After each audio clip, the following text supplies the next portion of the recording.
But let me just say, having seen what Dan put into this film, I know all of you have done the exact same thing. Years of your lives, so much sacrifice to make this a reality. And so, Katha, thank you for putting this together, for giving everything to it. And I know that Councilmember Drum and I support everything that you do, and I'm glad that festivals exist like this to make sure that your visions are seen by so many other people, and it's just great to be here, great to be a part of it, great to support it, and great that everybody loves Queens. Both those of us who identify as such and the borough. I just have to say that. It's a layup. So with that, just thank you, congratulations to all of you. You should all be very, very proud. Thank you. Well, thank you, Kath, and let me just start off by saying congratulations to all the filmmakers, to everybody that has been involved in all the screenings that we're going to see over the next few weeks here in the borough of Queens. You know, about 6 years ago, Katha came to my office when the Queens World Film Festival was in a state of disarray. Queens International. Yes. Queens International. Formerly known as. Those breaks a little bit on that. And wasn't quite sure what was going to go on or what was going to happen, but definitely Katha and Don as well had an idea, and they wanted to continue this tradition of showing films in Queens because they believed that the borough of Queens deserved a film festival of this stature. And so we tried to do everything that we could to support her, to get her places where she could have screenings. Some places had no heat in the middle of February and March, but we pulled it off. And now here we are. This is the sixth one, if I'm not mistaken. Yes, it is. And look how it's grown, Katha. This is absolutely incredible. And now, of course, it's expanded to this museum, and that's great. Katha, Don, everybody, all the filmmakers, congratulations to you. It's great to be here and see everybody. Congratulations. My name is Carl Goodman. I'm the Executive Director of the Museum of Moving Image. This is David Schwartz.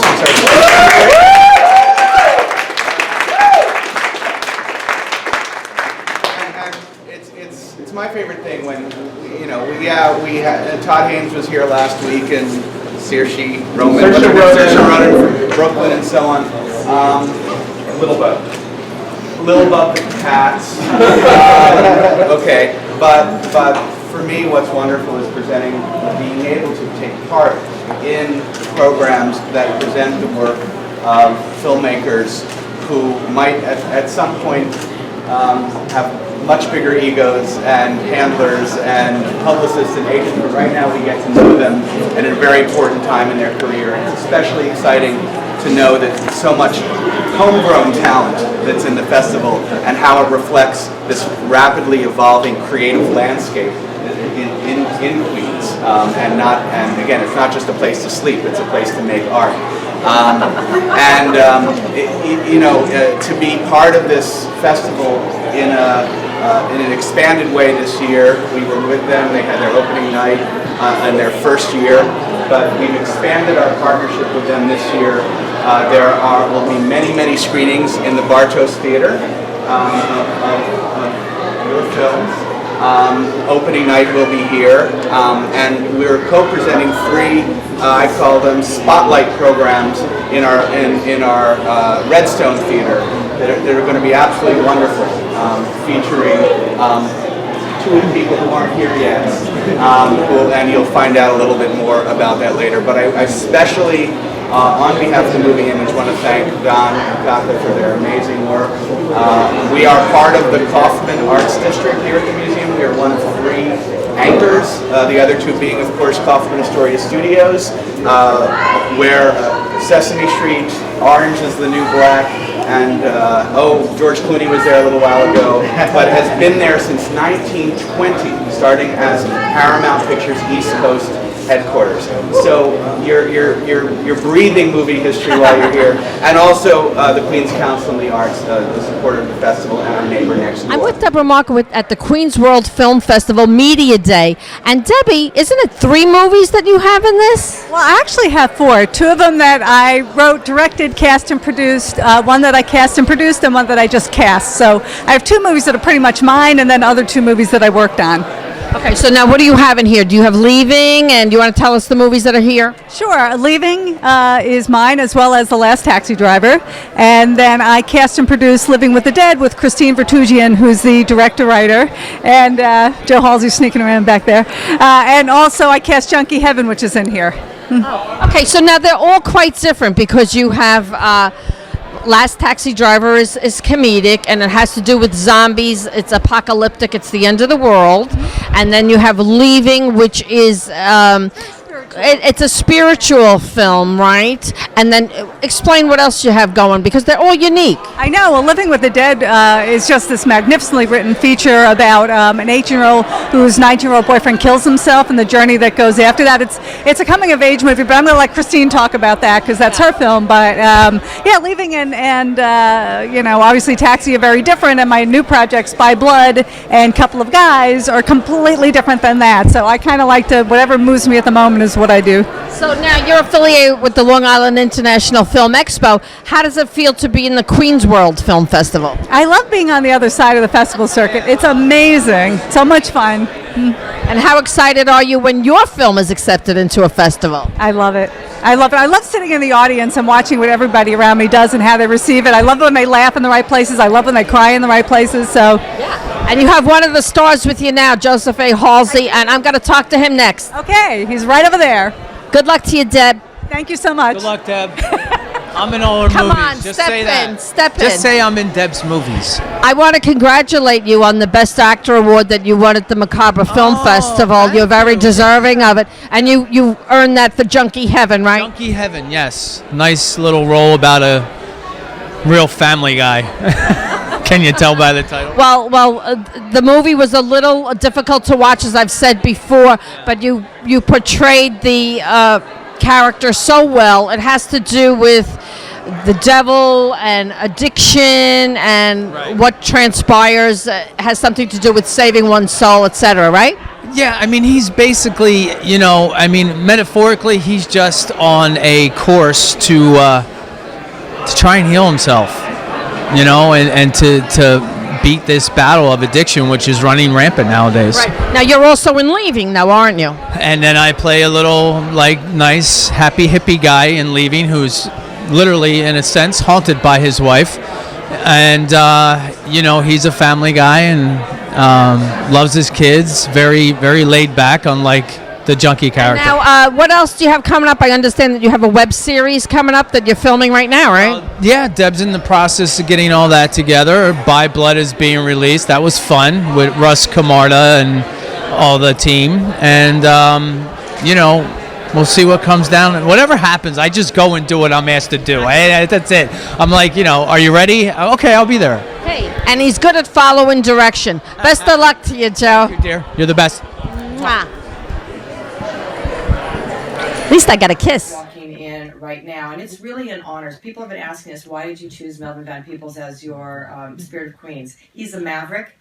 He started going in a direction that he didn't even know where it was going to go, and so that really epitomizes our festival. And it is so gratifying that 6 years later, look at what we're building. You're part of something huge, and as the screens shrink all over this country and all over the world, the opportunity to screen your work has got to come back to the communities. Film is for the community.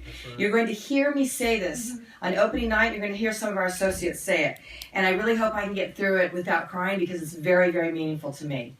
But from the beginning of time, we have gathered in the darkened caves around the flickering lights to share our stories. Obviously, we've upgraded the caves.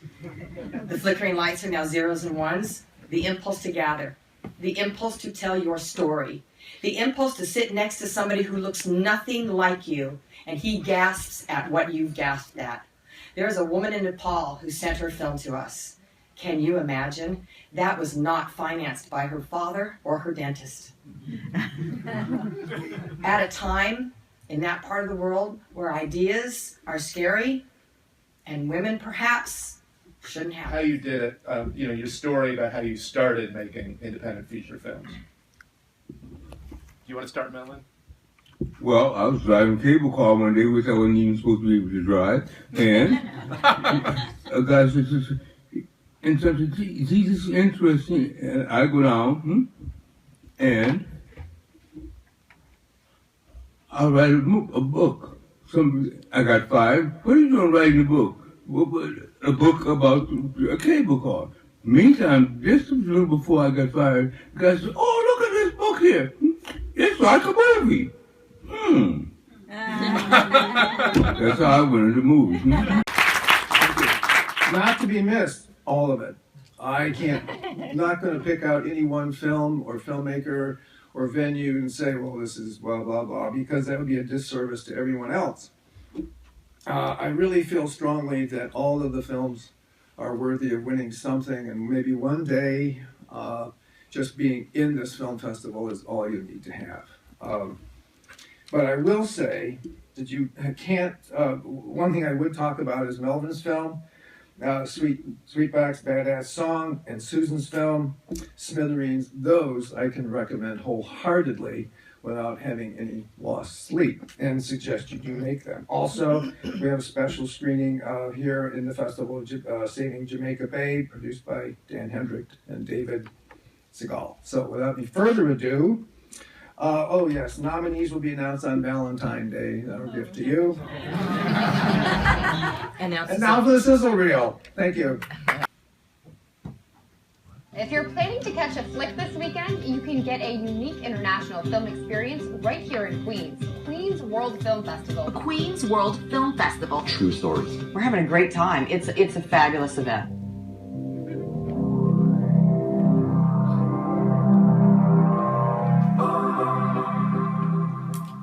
I'm Cal Cato, the Executive Director of the Queens World Film Festival, here to tell you what's new this year. We have incredible films from around the world and around the corner.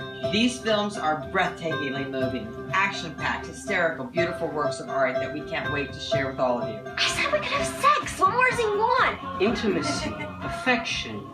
You know, some flowers would be nice. There's not a soul that hasn't felt lost. Can the baby be saved is the big question. It's going to take a massive effort. I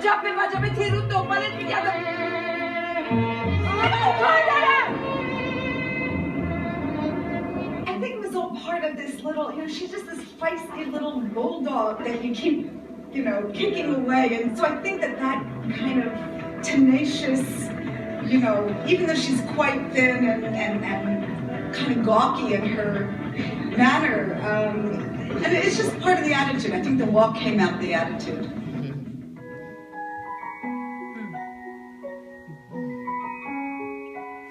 When I see this photo, it reminds me of Nat Turner or someone like from the slavery days running for their freedom. Black films, or what that is, films they call black films, were never shown first run. I said, why is that? I said, because a black film has never made money. Well, how would you know? You never made a black film. You made white fantasies of what you hope black people would take.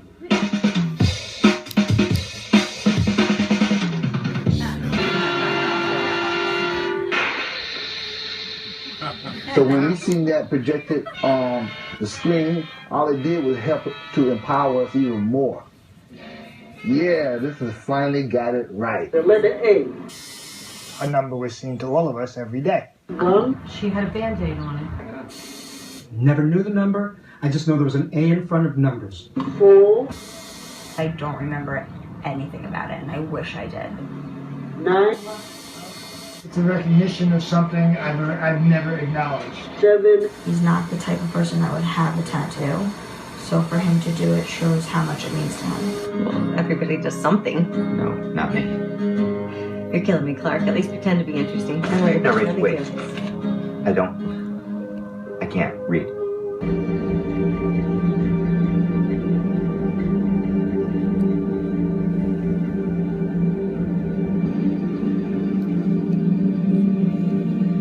It's for a while now. Our shifts change after next week. Stay here. I got this. Are you ready? I just want to be admired. Where's your wife? Where's Chloe?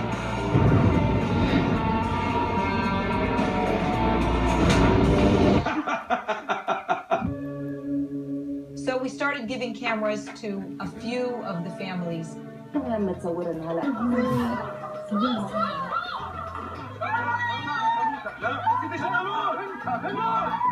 لأنه بالنسبة للناس الثانيين مش أشياء اعتيادية.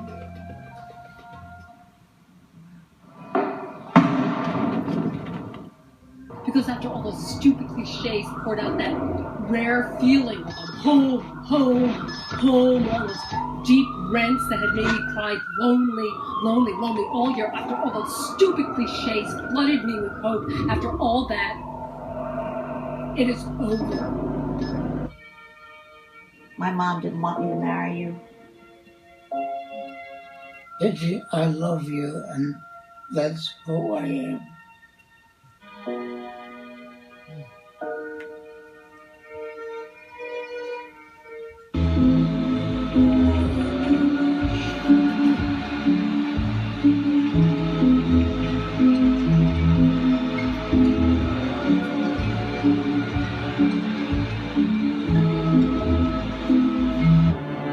Paris, Rio, vibration, Bolivia, raised chinchillas,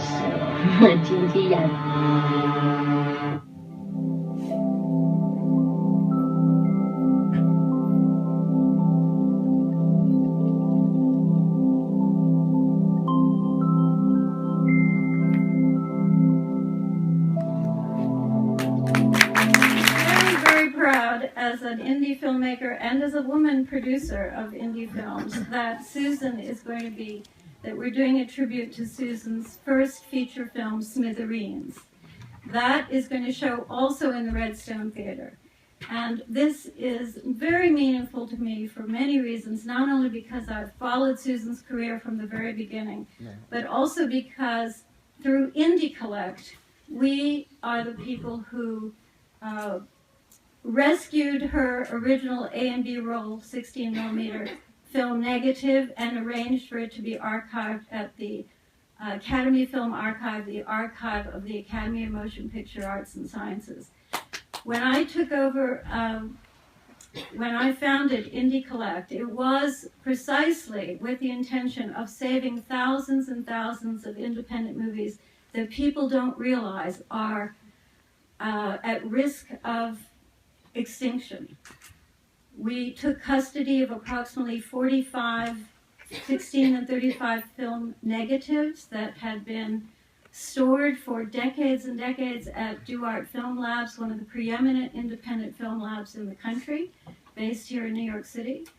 But not only have we been working to find archives to take all those negatives, or in some cases return them to the filmmakers who might have forgotten, and in many cases did forget that their negatives were still there. But we are also focused on saving digital films. All of you filmmakers in this room need to know these three letters, LTO. I bet you 99.9% of you are saving your films on hard drives or in the cloud. You need to be making LTO preservation masters of all of your films, and we are going to be helping you to do that. So this is the message of Indie Collect. Do not take for granted that our independent film history is just going to be saved by what? By thanks to the gods? No, we have to take very active steps now before it's too late to save all these films. The question, whether it's black, white, Hispanic, male, female, transgender, whatever, is that independent filmmakers need to keep making films. It's all about the need to keep producing your work.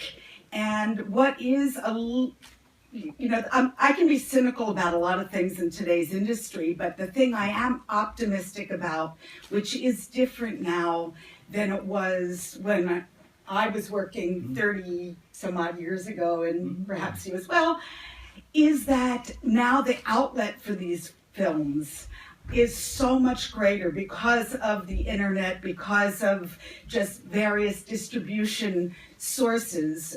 Back in the day when everything was shot on film, first of all, it was way more expensive to make independent films, and there were less means of distribution. So today, I think, I am optimistic about the fact that anyone with a a cell phone. I mean, if anyone saw, was it Tangerine? Amazing film on an iPhone. If you have, it's about the idea these days, not so much about getting that, pulling together that money from friends, family, whatever. And to me, that's encouraging. But it is all about, because more people are making movies, we have to be on top of our game in terms of what we want to make movies about. I'm here with Melvin Van Peebles, and he has a wonderful movie in this film festival, and it's called Sweet Sweetback's Badass Song. Now, I have to ask you this. How did you come up with the title? And give us a quick synopsis of what your movie is about. Well, the title is just how people talk all the time, and the guy's name is Sweetback, and he said, "What are you singing about, or what are your thoughts?" I said, "That's his song, and if it's a tough song or something, it's a badass song." Yeah. You seem like a very real people. Do you think that's why everybody gravitates to you? You're very approachable and real. Yeah, no problem. But that's not people. That's my public. That's right. That's your public. Now, do you have something that you're going to move on to next? Do you have something in mind to make? I can't talk about that because her husband might be listening. I think he left. He had to put money in his meter.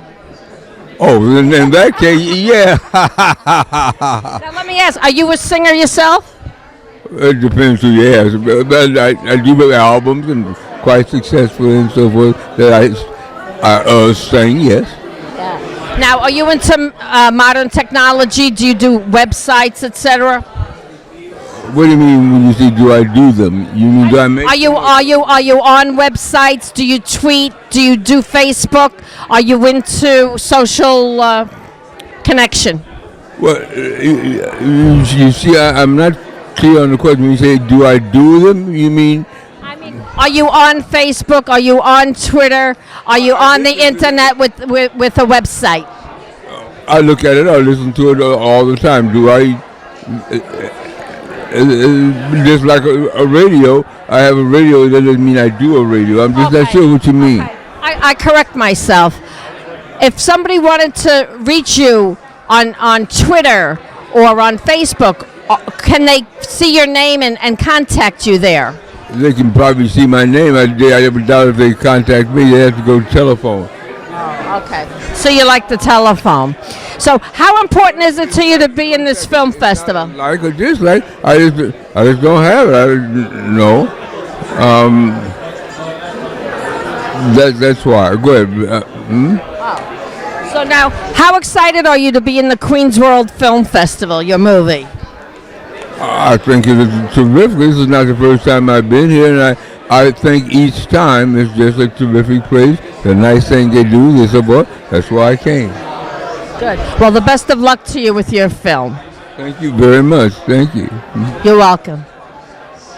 I'm here with Katha Cato, and she's the co-founder, along with Don, of the Queens World Film Festival. Katha, you have so much interest. You could tell the buzz here today on Media Day. This is going to be a fabulous festival this year. Well, thank you so much. This is our first press conference, and we're calling it a media mixer.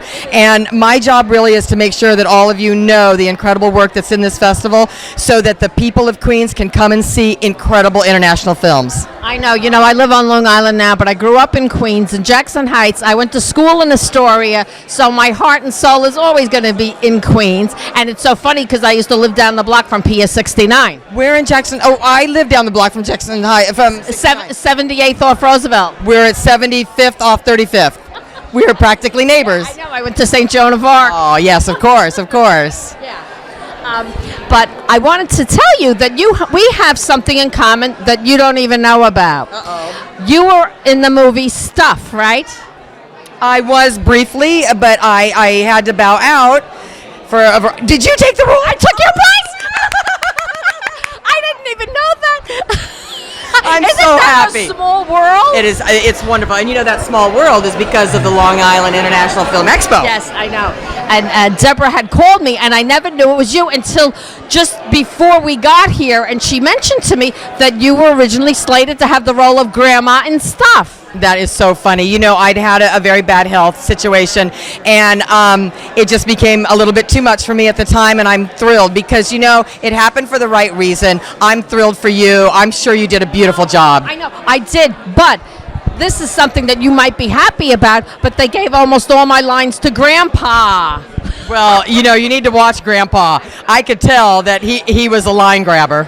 I know. No, what's his name? He's a wonderful person. Greg, and he has a great look to him, and he was there the first day, so he was in on what was going on. But that was fine. I was glad to get my foot in the door by any stretch of the imagination, and I think that's what's so interesting, and that's also what makes the festival so good, is you have a keen eye because you're an actress, and your husband is also an actor and a filmmaker. Yes, yes. Well, my husband chooses all of the films, and he does all of the curation, and I try to just make sure that everybody that needs to be in the room is in the room. Well, that's a big job. And you had those wonderful trailers that you showed, which I did take the liberty of taping. I hope you don't mind. I'm going to put it in the show so that everybody can see the fabulous films that you're going to have this year. And tell us the show dates. The dates are in March. Yes, March 15th through the 20th. We have 144 films from 23 nations. We have several from Long Island, which we're very excited about. The quality of work from Long Island is extraordinary, as is all around the world. And it's 6 days, 5 screens, 4 venues, and you. Be there or be square. You want to give us the website? Oh, of course. It's queensworldfilmfestival.com. Like us on Facebook. You know, we're all in middle school. We want to be liked. But please follow us and get involved. You're not going to be sorry. Thank you so much, Keitha. Here with Christine Vatrugian, and she was the writer and director of Living with the Dead, which I have to say was very well made movie. Oh, thank you so much. Now, did you have anything personal that led you to write that story? Yeah, there were a couple things. There was just like this really difficult time period in my life where I kind of decided I needed to get away from my everyday life, and kind of like the character runs away from home, I kind of left and had to get some space. Yeah. Was this the first movie that you've written? I've written several movies, but this is my first feature film. Okay. And now what about directing? Is this your first directing project? I directed a short film that was actually at the Queens World Film Festival when it was the first year, so it was still called International. And this is my first feature film. Yeah, I had a festival, I believe it was the first or second year, called Taught to Hate. But it's really grown since then, and I just love this space. We're in the Museum of the Moving Image in Queens, and isn't it just beautiful? It's almost heavenly, isn't it? Yeah, I mean, every time I step in here, I don't want to am here with Mother of the Week, and I take exception to that because I'm Mother of the Week. This is Jennifer Giles, and she is the co-writer and lead actress in a very hot movie that's here at the Queens World Film Festival. Am I right? Yes, this is amazing. And you know what really interests me? She's a former Rockette. Now, if you guys didn't know, I always wanted to be a Rockette, but somehow never got to it. So I always seem to gravitate towards the Rockettes. Now, did being a Rockette influence the movie at all? Well, when I was a Rockette, I always wanted to stick out. And I got the job as, having to fit in. But here as Mother of the Week, really, my real life influenced this film. I have 2 kids of my own. I am the Mother of the Week. I'm trying to do everything for everybody the whole time, and it is, my life is a comedy or tragedy or whatever you want to, just like yours.